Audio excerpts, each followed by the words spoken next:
Well, for more on this, we're going to be joined via Zoom by Director of Media Monitoring Africa, William Bird. William, good afternoon. Thank you for your time with us here on the SABC.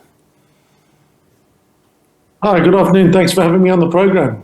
Perhaps you could speak to the reasons as to why Media Monitoring Africa is joining the DA's bid to compel the arrest of Russian President Vladimir Putin if he does set foot in South Africa.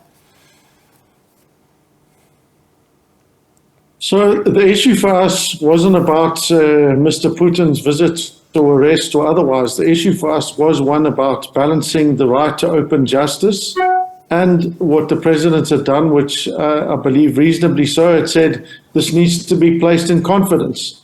According to a section of the Rome Statute, which deals with how we liaise and address the International Criminal Court, it said there these matters must be confidential. And so for us, this was a really interesting case about needing to balance the right of open justice against what it said in the Rome Statute. And basically, because I'm not sure many people would have ever read the Rome Statute, there's a clause in there that says when they make and engage with and make requests with a state party, which is South Africa in this case, those things need to be kept confidential. And you can understand that in some instances, if they're trying to deal with a person who may try to leave the country, if they hear that they're getting ready to issue a warrant or they're trying to ask a state to do something like that, we can understand why there's a need for confidentiality.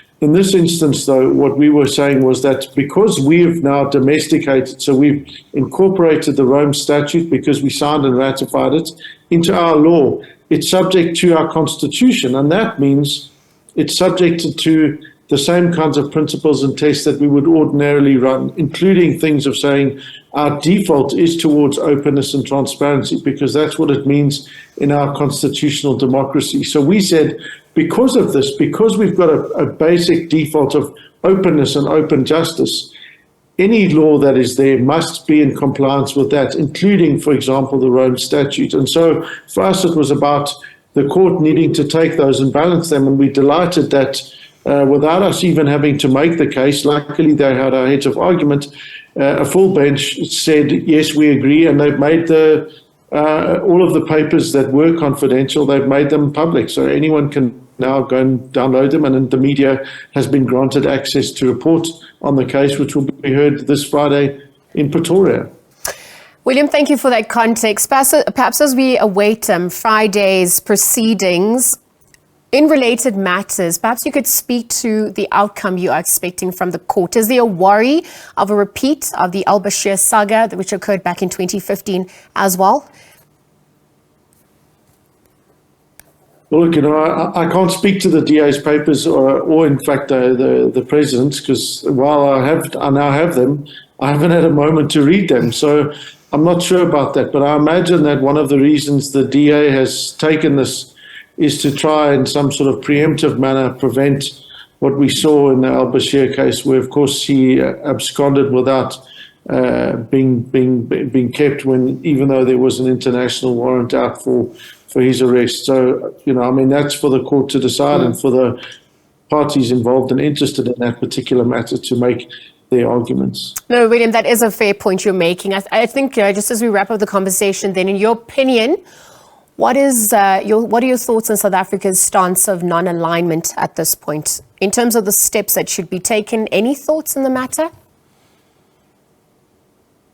Well, I think the key thing about this is that we've adhered to our principles of promoting open justice. We've strongly adhered, and our courts have shown again in this pre-ruling of before the case is even heard, that they're supportive of our constitutional principles. And I suspect that regardless of what happens, our courts are there to defend these things. And at least in South Africa, the public will have a right to know. They'll get to hear what happens. All of these things will be ventilated in open court.